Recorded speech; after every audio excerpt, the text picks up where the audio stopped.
신약성경 337쪽입니다. 우리 구주 하나님과 우리의 소망이신 그리스도 예수의 명령을 따라 그리스도 예수의 사도된 바울은 믿음 안에서 참 아들 된 디모데에게 편지하노니 하나님 아버지와 그리스도 예수 우리 주께로부터 은혜와 공혈과 평강이 네게 있을지어다. 내가 마게도냐로 갈 때에 너를 권하여 에베소에 머물라 한 것은 어떤 사람들을 명하여 다른 교훈을 가르치지 말며 신화와 끝없는 족보에 몰두하지 말게 하려 함이라. 이런 것은 믿음 안에 있는 하나님의 경륜을 이름보다 도리어 변론을 내는 것이라.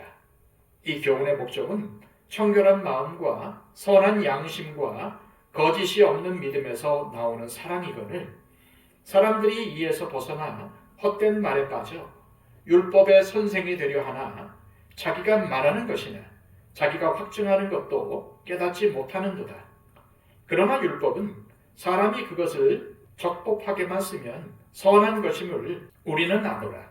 알 것은 이것이니 율법은 옳은 사람을 위하여 세운 것이 아니요 오직 불법한 자와 복종하지 아니하는 자와 경건하지 아니한 자와 죄인과 거룩하지 아니한 자와 망령된 자와 아버지를 죽이는 자와 어머니를 죽이는 자와 살인하는 자며 음행하는 자와 남색하는 자와 인신매매를 하는 자와 거짓말하는 자와 거짓 맹세하는 자와 기타 바른 교훈을 거스르는 자를 위함이니 이 교훈은 내게 맡기신 바 복되신 하나님의 영광의 복음을 따름이니라. 아멘. 오늘부터 디모데 전서의 말씀을 함께 살펴보려고 합니다. 디모데 전서는 바울이 2차 전도 여행 중 만나 영적인 아들로 삼은 디모데에게 보내는 서신입니다. 바울은 3차 전도 여행 중 디모데와 함께 에베소 교회를 방문하여 거기서 2년 이상 사역한 후에 자신은 마게도냐로 떠나고 디모데를 에베소 교회에 남겨 목회를 담당하도록 했습니다. 바울은 에베소 교회를 섬기는 디모데에게 편지를 보내 어떻게 목회해야 하는지, 교회는 어떠한 방향으로 가야 하는지, 교회를 대적하는 세력은 어떻게 대해야 하며 목회자인 디모데 자신은 어떠한 신앙생활을 해야 하는지 등에 대해서 권면을 합니다. 이 편지가 바로 디모데 전서입니다. 1절과 2절입니다.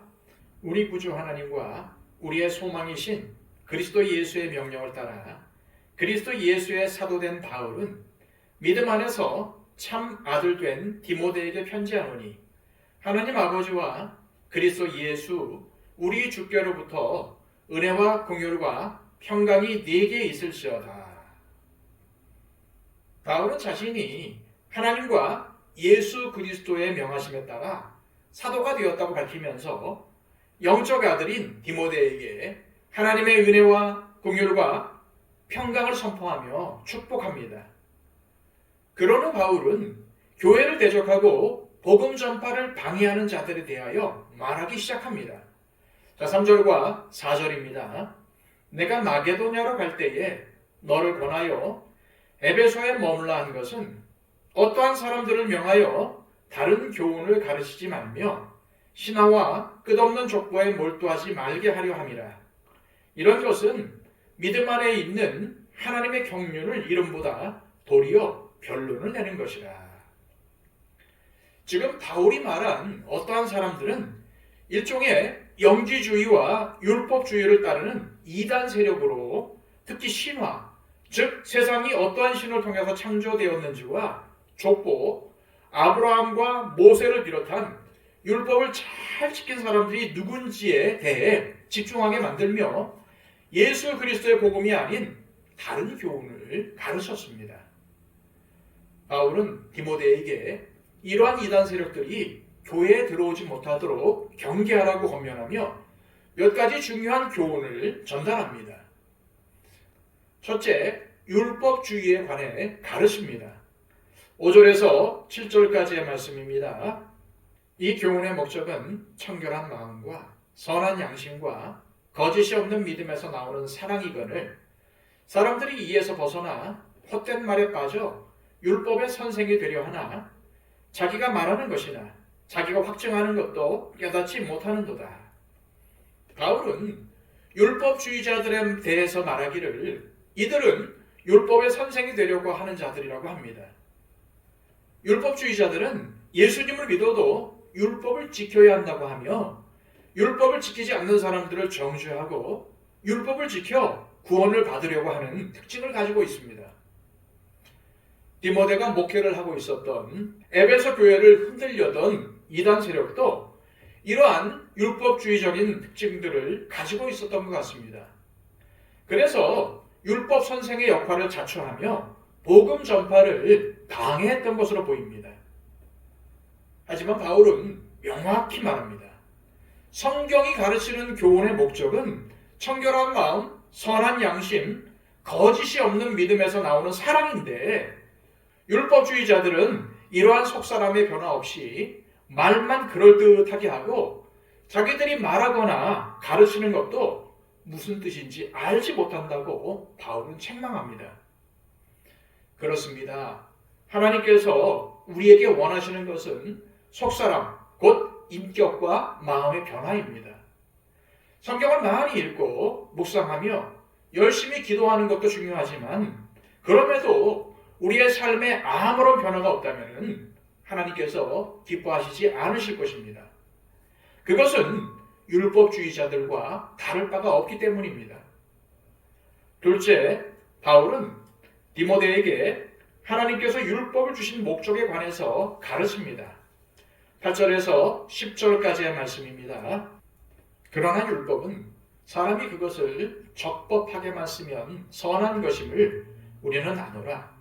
알 것은 이것이니 율법은 옳은 사람을 위하여 세운 것이 아니요 오직 불법한 자와 복종하지 아니하는 자와 경건하지 아니한 자와 죄인과 거룩하지 아니한 자와 망령된 자와 아버지를 죽이는 자와 어머니를 죽이는 자와 살인하는 자며 음행하는 자와 남색하는 자와 인신매매를 하는 자와 거짓말하는 자와 거짓 맹세하는 자와 기타 다른 교훈을 거스르는 자를 위함이니 이 교훈은 내게 맡기신 바 복되신 하나님의 영광의 복음을 따름이니라.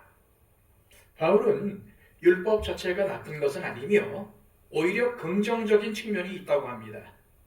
율법을 통해서 죄를 깨닫고 그 죄에서 떠나도록 한다는 겁니다.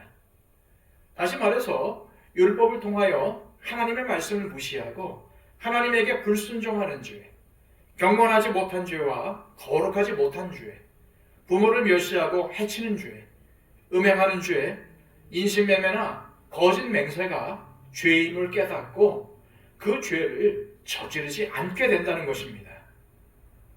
이처럼 율법은 무엇이 죄인지를 드러내어 모든 사람은 죄인이며 따라서 하나님의 준엄한 심판을 피할 수가 없으며 그래서 구세주이신 예수 그리스도를 믿어야 함을 깨닫게 하는데 그 목적이 있습니다. 이러한 율법의 목적에도 불구하고 교회를 어지럽히려는 이단들은 율법을 강조하며 다른 교훈들을 가르쳤고 하나님께서 율법을 주신 목적도 알지 못한 채 허탄한 신화와 끝없는 족보로 율법을 왜곡시켜 성도들을 미혹하려고 했던 것입니다.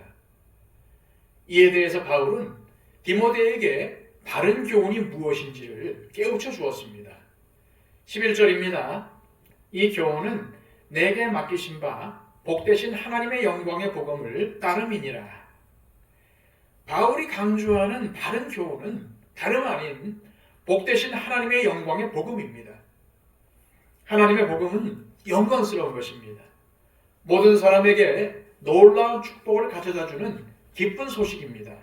그러므로 누구든지 이 복음을 받아들이면 엄청난 하나님의 축복을 누리며 영광스러운 삶을 살게 됩니다. 그의 모든 삶을 통해서 하나님의 영광을 드러내는 삶을 살게 되는 것입니다.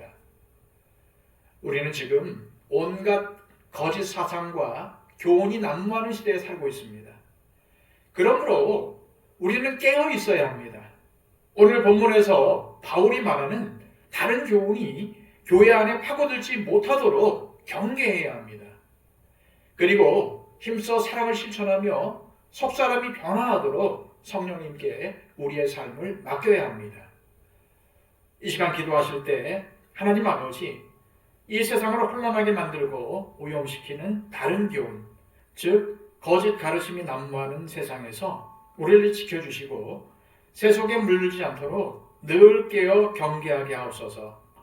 우리가 순종하며 지켜야 할 것은 하나님의 영광의 복음임을 알게 하셔서 항상 그리스도 안에서 복음 안에서 살아가도록 인도하여 주옵소서. 기도하시기를 바랍니다. 그리고 우리의 중보가 필요한 모든 분들을 위해서 111 기도 운동을 통해서 중보해 주시기를 바랍니다. 다 함께 기도하겠습니다.